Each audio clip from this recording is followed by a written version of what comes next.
You're listening to Dirty Feet, a dance podcast. I'm Allison Burns.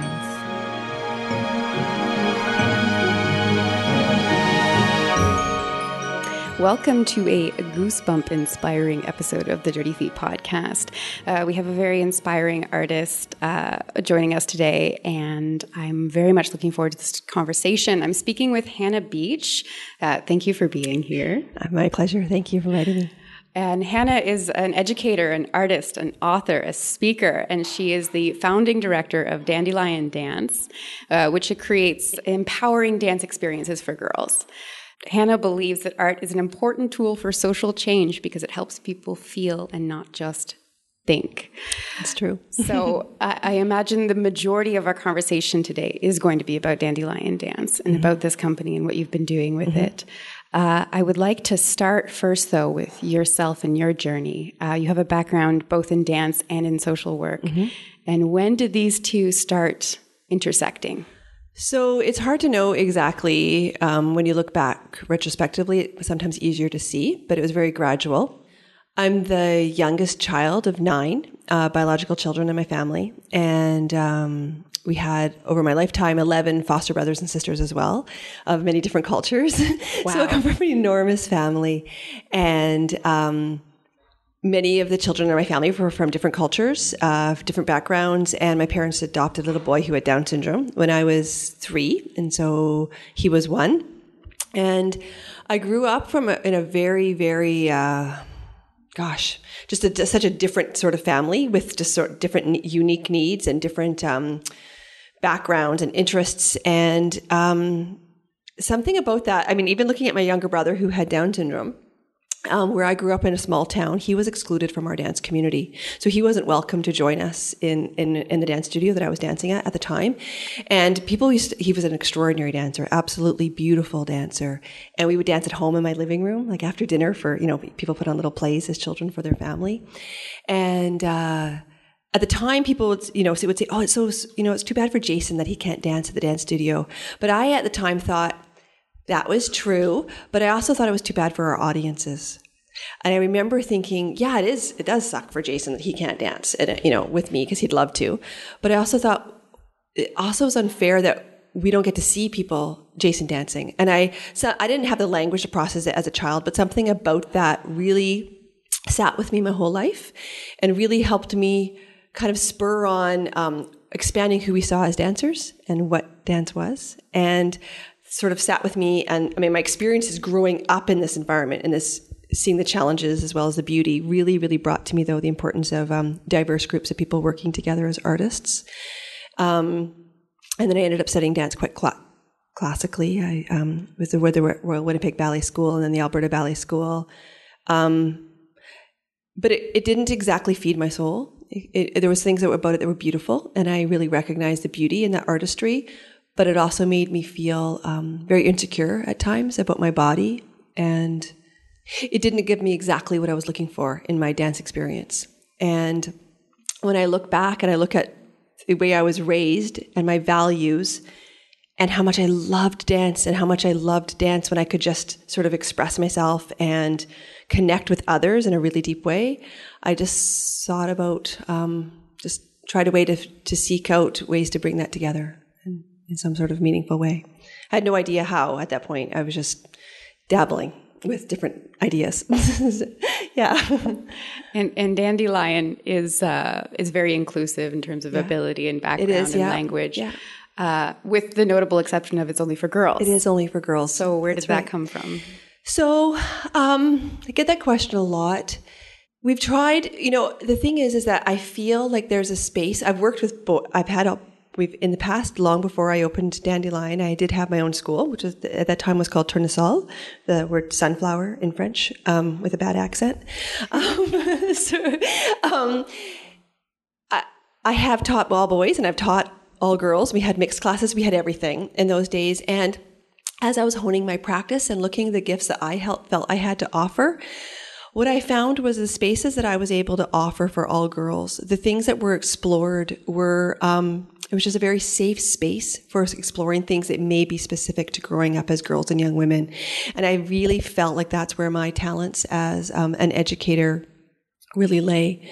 It's where I felt girls were able to open up about their body image and open up about perhaps things around their sexuality and sexual abuse, or a comfort that didn't happen when we had males in the room. And that's not that it's not any better or worse when we had it as a mixed, but it was just different. And I feel like offering that space where girls were able to find that leadership and that strong voice, separate as young women, very, very important. And very different when we've had guests in that were males. It was just a very, very different feel in the room. A different feel to their physicality in terms of even their dance, actually. And there's emotional safety in terms of what they expressed and in terms of many things. And also the Muslim young women that are in our company, they also wouldn't even be allowed to join our organization because of their religious practices if there are males dancing with them. So it broadens our ability to bring in other cultures as well. Not all the Muslim women, but some of our Muslim young women wouldn't be allowed to. But it really, really does create a very, very different space. And it's not about excluding males. Actually, a lot of boys are very interested in our work, and we do a lot of shows at schools. But it's really that the boys are so interested in understanding maybe the feminist voice and understanding what it is that what they can create as young women, and have that specific voice and a safe space to establish and sort of create their own voice as girls and young women. Just to paint a picture of what this company that you mentioned, it's Dandelion Dance offers classes from girls from 5 to 18. That's correct, yeah. And the company itself is a high Teenage school girls. level? Yeah, so we have a school and a social justice performance company. So the school offers classes for girls aged 5 to 18. There's no audition. We're fully inclusive. You just sign up and join. We have subsidized spaces in every class so that we can be economically inclusive as well. And the social justice performance company does have an audition. Again, it's fully inclusive in terms of intellectual, physical ability, and economic. And we don't require any dance experience before people audition. So the audition is not in any way a dance audition, if that makes sense. I mean, we do dance at the audition, but I'm not looking for technique when we are doing our selection process. Yeah. And this group of people then, they create their own work, which seems, is that on equal footing for you with performing and creation of dance in terms of the importance of that process? So for me, all our kids, even the 5-year-olds, create their own work. So that's probably one of the main differences between our organization and most other organizations, is that the whole point of our stuff is to help girls see themselves as creators and have girls put in that strong leadership role of creating both individually and collectively. So starting as soon as you come, we create every single class. And they create all their work for the show. So every single class our children create. It's not like, we're going to create something for our year-end show or a performance or a tour. It's something they do every single week, because we believe that through the practice of creating, through the practice of seeing what is not yet there, we give girls and young women the ability to see that it bleeds into the rest of their life. So if every single week you come to class and you're creating something from nothing, eventually you see yourself as that person who can create from nothing, whether that's writing a book or whether that's opening a business or whether that's whatever that is in your life. You no longer are in a passive role, but you are able to have the ability to see what doesn't yet exist and the power to know that you actually can be the one to create it. How does a class like that get started? So do you mean literally? Literally. When you're in the room with a pile of girls, how do you get them to start a dance class? Oh my goodness. So it's just, so we have a very clear structure. First of all, our work is a little bit different because we're asking girls to be creators, not dancers. We're not teaching them a class in which they follow along steps or follow me. We have to have a different paradigm. So all our staff, including myself and our staff, are trained as well in developmental psychology. So they do training through the Neufeld Institute. They have to do a minimum of level 1 to work for us, which is really understanding the key importance of relationship in educational practices, because we believe that through establishing a relationship with every child we work with, we develop an emotional comfort so that she feels safe enough to share creations, because it's a different comfort level when you're following a teacher than when I ask you to take your insides and share it, if that makes sense. You have to be emotionally comfortable. You have to know I'm not going to tease you. You have to know I'm not going to laugh at your creative practice. You have to know that we're completely there and we're holding that space for the girls. So we have a structure where, first of all, we try to get to know the girls as well as we can and create safety. And we have tons of dance exercises on trust. We do a lot of our work blindfolded. We get to know the girls in it really, really well. And then each class are given a topic, whether it's a poem or a piece of paper with just one word or a picture, whatever it is, each class are given something, and then they're asked in small groups to create based on that topic. And then they present it and share it every single class. And then that builds up, and it builds up until eventually they're researching, they're choreographing, and they're putting together large productions. But in the smaller classes, it might be, I'd like you to create a dance based on water. And perhaps your little cluster of children might create a piece on rain, and they might do one on a puddle, and another group might do one on an ocean. But it's just a very simple concept. And then they would share that and with each other. And then over time, that just grows. Yeah. With that model, does it become important to avoid kind of dance history education? Like, do you not want to expose them to other choreographic work so as to influence their expression? No, it's not necessarily. So I think it's really important that we're exposed to lots of different other artists and people, but I think that we are just careful in how we do it. Sort of, for example, if I was sitting and coloring with a young child and I had my coloring pieces of paper beside theirs, I would make sure that my picture wasn't perfect. Does that make sense? I might do free flow drawing so that they're not looking at mine going, but I can't make it like that, and crumpling theirs. Do you see what I'm saying? Because then they might be judging their art side by side, mine at that moment. But no, we do let them see, but we also celebrate their work as well. And it's just we introduce them to other artists. We bring our girls to the National Art Center to see other artists and celebrate all the different ways we're artists. We just don't think that some artists. We try to celebrate their work as well, if that makes sense. And don't say, just because your body doesn't work this way, doesn't mean it's less beautiful than this one. There's so many different ways to be beautiful. And there's so many different ways to be an artist. And that dance doesn't have to be this narrow idea of what many, many people in our culture think dance is. It doesn't have to be a certain body in a certain way. It's a way to communicate. It's a way to connect with each other. And it doesn't, there's so many different ways to be a dancer and to be beautiful. Awesome. I mean, so much of what you're talking about is like this inherent beauty and benefit that's in dance. One term that I never saw while going through your website, and I'm wondering where you align with the concept of dance therapy. So we're not dance therapists. I'm not a dance therapist. Do I think what we do is therapeutic? Very much so.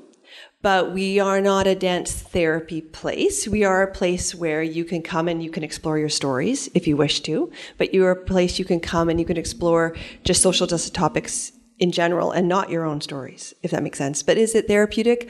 100%. I mean, the mere act of dancing in a safe and inclusive space where you feel very celebrated is wonderful. But we are not registered dance therapists.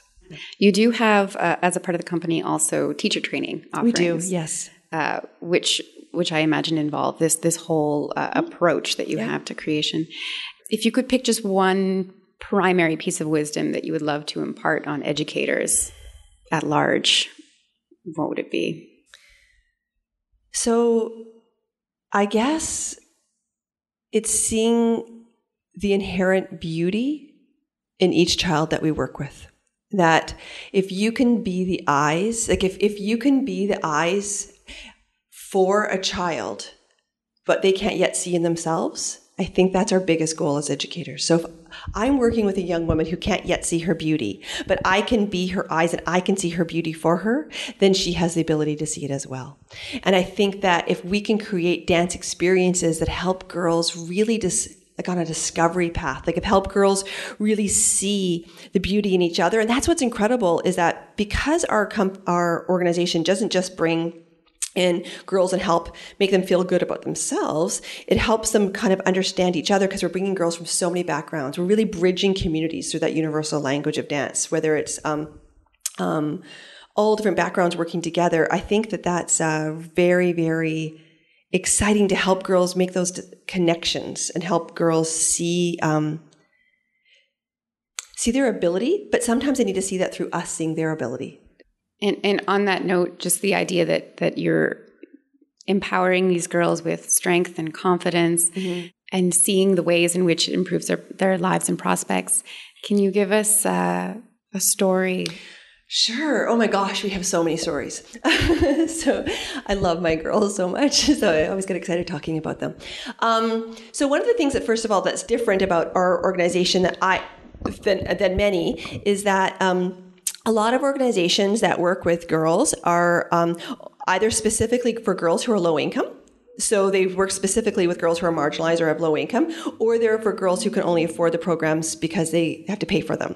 And our programs, we are not specifically for girls who are low income. We are for girls in general, whether you identify as a girl, whether you're low income, high income, any religion, every background. So that really does a really sort of an exciting process. So we get these girls coming in who perhaps being exposed to people they've never really gotten to know.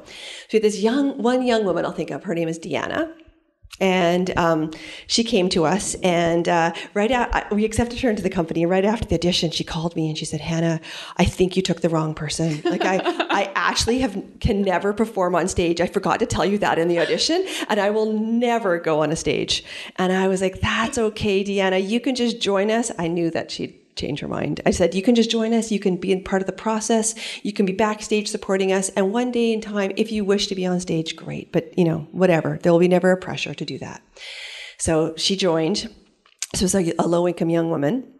And completely new world to her. Had never danced before. Had always wanted to, but never been able to afford to. She decided eventually she did want to do a dance about the shame around her poverty. She had a ton of shame about how her background, she felt like people could see it from the outside, her poverty. So she said to me, "I want to do this dance about my shame."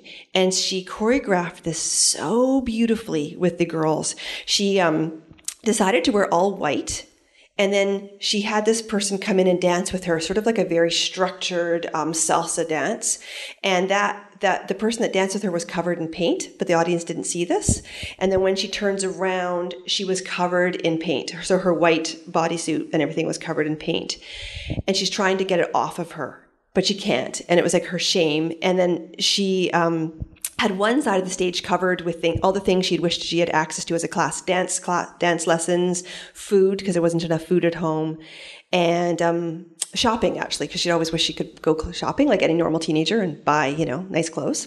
So she couldn't access that side of the stage. So she had one side of the stage with everything and one side without anything. And she would be trying to access, but she couldn't get through to the other side of the stage because the poverty was stopping her, because they could see the paint on her. It was just this beautiful dance.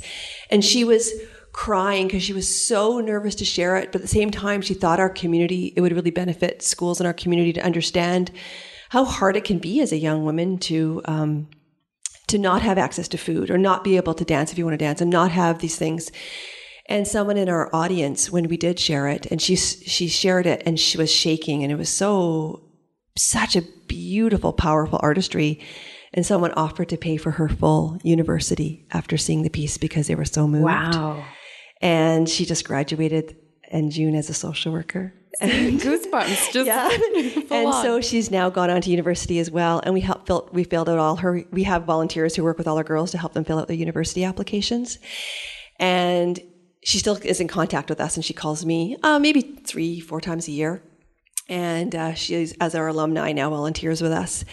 But it's like, I look at her and I see a couple things. I see that she still sees herself as an artist, and that's exciting for us because we really do believe each of us has that creative capacity and that artistry, and she still sees herself that way. And she also sees her capacity as a young woman, and has lost that shame around the poverty, but more like this is where I was born, and we're all born somewhere. We all come from, you're just born where you're born, and I'm just born where I'm born. And there's so many stories where I look at girls and I think, wow, this is so powerful and if I had created a dance for her and then she'd learnt it, there's no way she would have felt that ownership over that experience. It was her work.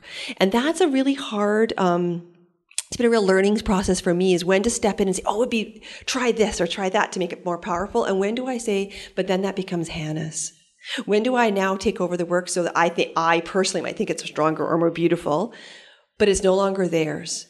And then their ownership has gone out of it. And that is where we as our teachers and myself walk a very fine line to support our girls to make their pieces strong, but to keep it so that the choreography is theirs, and to keep it so that the ownership and that it's meaningful to them, and that they feel a sense of that ownership over that artistic practice and ownership over their own ideas, and that we don't take over as adults to say it's better, it would be better this way. Mm-hmm. Yeah. Because I would have taken something away from her otherwise. So we started painting a picture of what these shows look like. Yeah. And there's videos available on your website. They are. Which is great. Yeah. So our videos, I would say our shows are definitely best live. Yeah. For sure. Because our shows are very different than most shows. We don't even have clapping. It's really more like an incredibly intense sharing of beauty and very, very authentic. It's palpable in the air. It's absolutely palpable. There's this, our year-end show is always sold out. And so we have capacity for 400. So there's 400 people in this silent room with this energy of young women sharing extraordinarily powerful personal stories, as well as stories around things that they're very, very passionate about. Yeah, it's just very different than your average show. So it doesn't always translate through videos, what I'm trying to say. We do have videos, but video doesn't always have the same thing as being in front of somebody who's talking. Certainly, yeah. Dance was video. It's not the same. But I would be able to identify that having all those different girls, different bodies on stage is awesome. And it's great to see. And there's a lot of dialogue about that right now in the dance industry. I feel like people are really interested in that. They want to see themselves on stage. Absolutely. And that's exactly, even when I first wrote my books, my children's books for dance, that was exactly what bothered me. All the books I was finding showed these thin, pretty, skinny little girls dancing. It was like, where am I in that? Like when you are looking at a book, if if that isn't your body, and if you, my books are written actually for boys and girls, there's pictures of boys and girls in them, but it's like, we need to have all body types. We need to have children in wheelchairs, children with Down syndrome, children with bigger bodies, smaller bodies. And it's just, otherwise we don't see ourselves as artists. We don't know how we fit into that world. Mm-hmm. And you can also see the passion in their faces. I mean, they're not putting it on. They're there. Oh, it's very present. Real. They are artists. They are present in their artistry.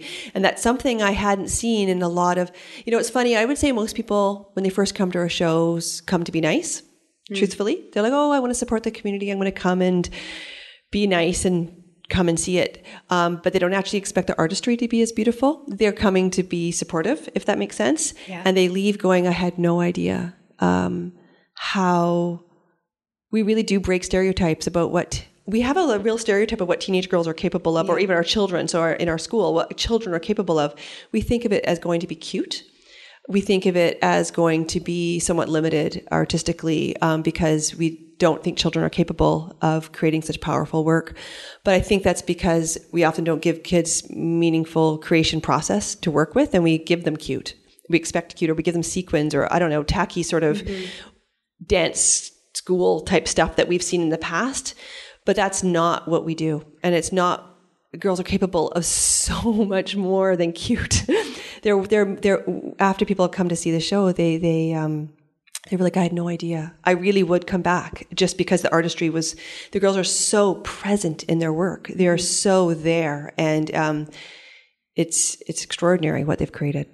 And my third observation from watching the video was the production quality and the artistry, not just in the movement, but also the mise en scène, the costuming, the sets, and as you described with the salsa duet, like there's creativity in the whole package and the whole presentation of the work. So our teachers are phenomenal. They're all extraordinary movement educators, and we bring so much just wide creative process for our girls and young women to explore and enjoy. So we bring in We have so many props and costumes. We work outside. We work in fields. We work in snow. We do.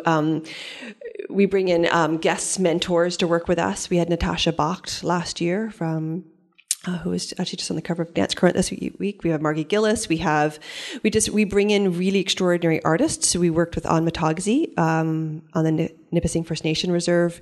We try to learn as much as possible from really wonderful artists to help our artistry. And we also really, really value the creative process. So we just do as many out there things as we possibly can to really help the girls see their capacity in their own creation.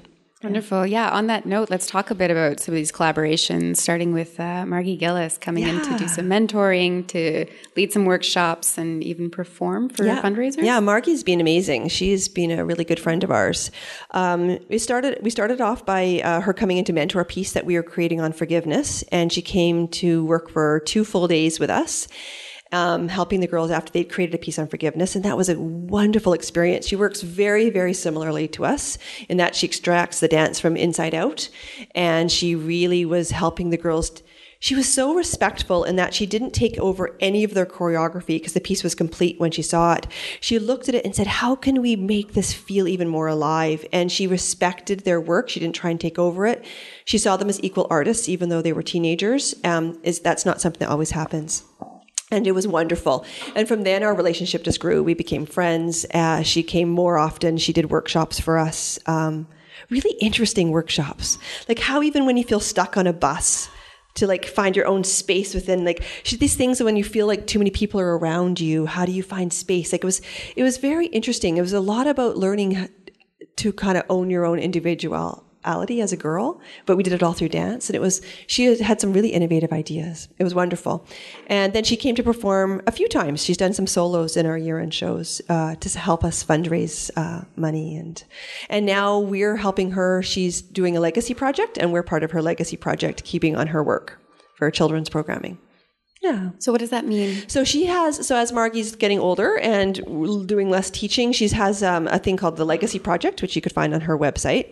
And she's asked us to sort of be kind of the go-to. So when people are looking at how do you do this work with children, how do you extract the dance from within, we're going to be kind of the people that you would go to help support people understanding how to do that with Margie.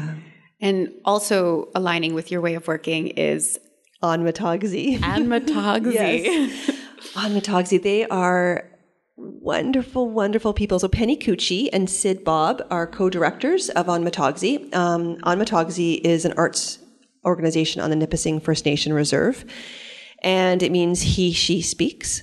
And they're a multi-generational dance company. So there's 3-year-olds and 80-year-olds in the same company. And it is truly one of the most life-giving experiences. Our organization went up for 4 or 5 days last winter. And we created work all day with their organization and performed it on the frozen Lake Nipissing at night under the stars. We created our own sets, and we did work on the sturgeon and different myths around from the Ojibwe culture. And they're amazing. Penny's from the Toronto Dance Theatre, and then she works with the Aboriginal Worldview process. We did lots of things on circles. Then we got a grant from the City of Ottawa to go back and to work on how to make site-specific work based on the land. So we were exploring all the land and learning how to create site-specific work. And then we came back to Ottawa and had a show based on that. And then we went back again, where we would go back as often as we can.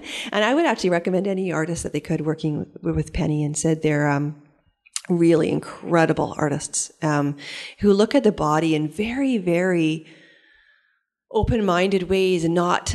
it was interesting. One thing that Penny said when we were training with her is that she said people would say to her, lift your neck and be tall. Imagine you have this long, tall, thin neck. And she said, I don't have a long, tall, thin neck. So I'm trying to... why are we as dancers asking us to imagine our bodies differently?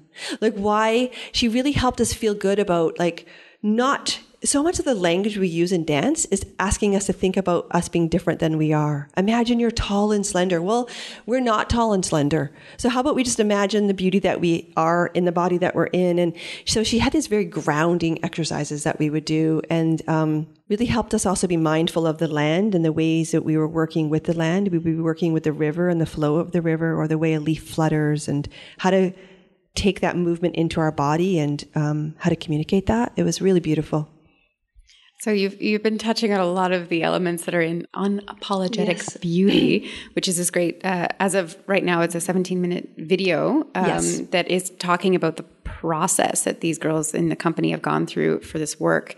Do you want to introduce Unapologetic Yeah, sure. So Beauty? we just launched the Unapologetic Beauty Project late October, so it's just out. And we received a grant from TELUS to follow 12 young women for a year on the topic of body image. And so we did that. We filmed them for a full year.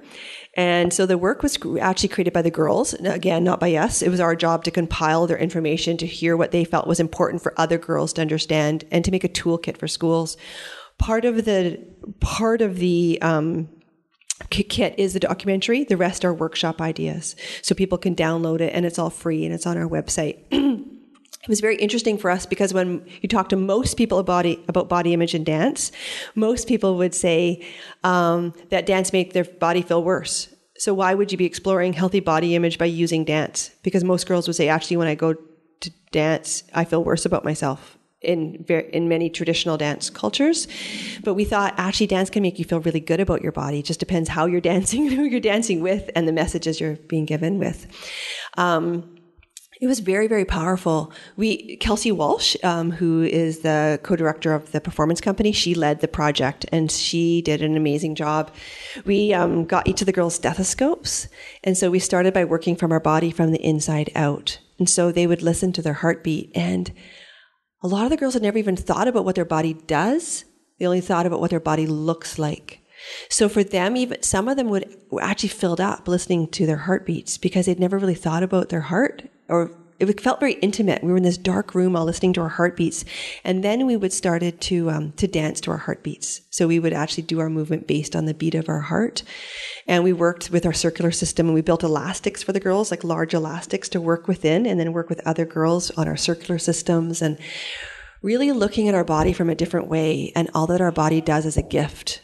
And then a lot of honest discussions about the pain around wishing our bodies were different, and the joy in what our body does do, and lots of laughter and lots of discussion. And we filmed it all and put it together, and the girls decided what they felt the other girls would want. So they made it for other girls. So it was by girls for girls. And then they came up with workshop ideas.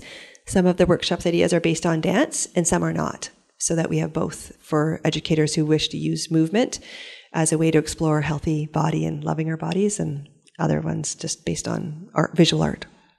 So that's something to do next if you're looking for more goosebumps. Watch Unapologetic Beauty, the video.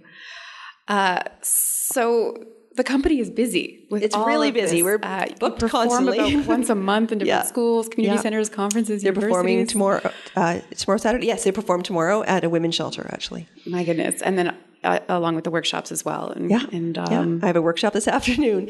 So we do a lot of professional development for school boards. Today I'm doing the Ottawa Catholic School Board actually this afternoon. That's a big part of our work, is helping other educators learn how to build community through dance.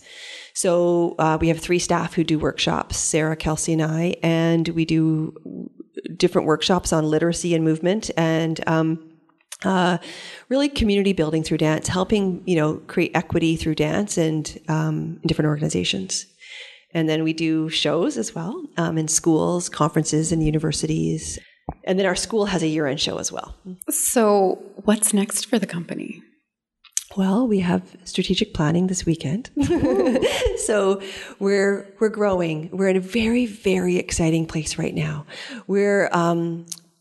We just got a grant from the Community Foundation of Ottawa to support our growth for 3 years. So that is really exciting for us because we're training people this summer. We're hoping to get more applications. We haven't put the call out yet, but we'll get applications for training more teachers because our school is growing.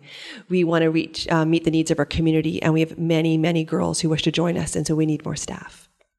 We want to be able to be a very vibrant, strong, viable presence in the Ottawa community that where girls from all over, of all backgrounds, regardless of financial ability, can come to us and go on this incredible discovery program with us through dance, and explore the whole world through dance, their lives, the things that they're interested in.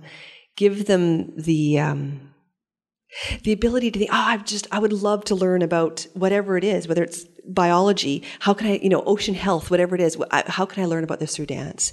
And to be able to give girls that. And we want to keep growing our school, and we want to keep training our company so that it can reach out. Our company is heading off to BC in March. So that's exciting for us. We got a grant to go, and we're performing and doing an exchange with another dance company. So that's pretty exciting. We're doing that in March. That's something coming up. And we're just going to keep growing. Wonderful. And you have the website, dandeliondancecompany.ca. Yes. Yeah. Where people can go and people can donate if Absolutely. they're inspired by the company. Is there anything else that if somebody's all fired up now that they can offer? So the donations for us, what we really, really need is donations to cover to subsidies for girls. So that's where we're really, really trying to raise the funds. We actually have a gala February 2nd at Ashbury College, where also we'll be trying to raise funds. We have so many girls who want to join us, but we also have to be able to pay our staff and obviously cover our costs. So we're really looking for community members and organizations to say, I'll pay for a girl a year. I'll pay for a girl a year. Because what we've seen is the change that comes from the girls, the joy and the change that comes from a girl being empowered to become a creator and to see herself as that is extraordinary. So we're really looking for people to help cover those subsidies just so that we can continue to be as inclusive as we are, and to continue to take as many girls as possible and offer her this life-changing experience, because it really is life-changing. The girls that come through our program, it's unbelievable if you chat with them, the way that they see themselves after creating. If you can even imagine that, after creating for a year, even just 1 year, and our average girl stays for 6. But if you come for 1 year and every single class you come in and you create something, it shifts who you are. It shifts how you see your capacity in the world. And I don't know if that's something we often think about when we think about dance. We often think about the joy that comes from the movement and the joy that comes from practicing it. But I think that twofold, that joy here is even larger, because the joy of being an artist and creating. Mm-hmm. Yeah. So that's a big gift someone can give someone. And what's the best way to stay on top of when the performances are happening? So there's a couple of things. So Facebook is great. So we make sure everything's on our Facebook. I write a blog. So once a month I have something come out on education every month, so people can subscribe. And our newsletters. Our newsletters are the best, because if you subscribe to our newsletter, then you'll know every single show that we have, every event, all our training opportunities. We're looking from our staff, our call outs for staff, our call outs for everything will come on our newsletters, but we also do post them on Facebook. Thank you so much. I've been speaking with Hannah Beach from Dandelion Dance today. And I would like to know if you have any last words before we say goodbye. Well, first of all, I want to thank you, Allison, for having me. My pleasure. And I just want to say, I guess, what a privilege it is to be in such a changing dance world right now. To be in a world where I see people starting to see the value of dance. Like, we were just nominated for Ottawa's Social Impact Award. And I thought, wow, isn't it wonderful that our community is starting to see dance that way? Starting to see the impact that dance is having on people. And I think I just feel so happy to be part of, I guess, our dance community, because there's so many shifts being made right now.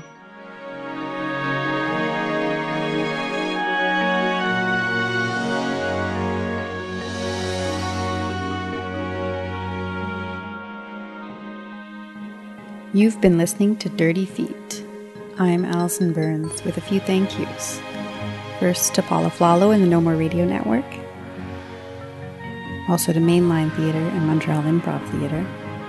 And to all present and past team members who can be found on our website, dirtyfeetpodcast.com. You can also find us on Facebook at Dirty Feet Podcast, and follow us on Twitter at Dirty Feet.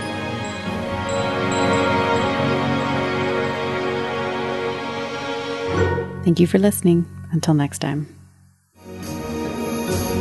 Stick around for a preview of our upcoming episode.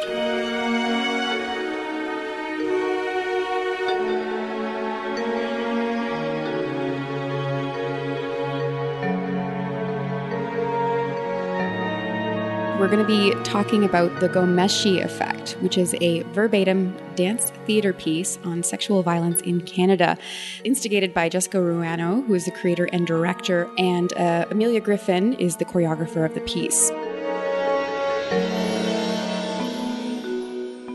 This is kind of what my thesis was about, but sort of how much marketing can actually influence the way that theater is being created. That sort of was what my conclusion was in the end, is that the way that we talk about our work actually affects the way that people understand it in the viewing of it.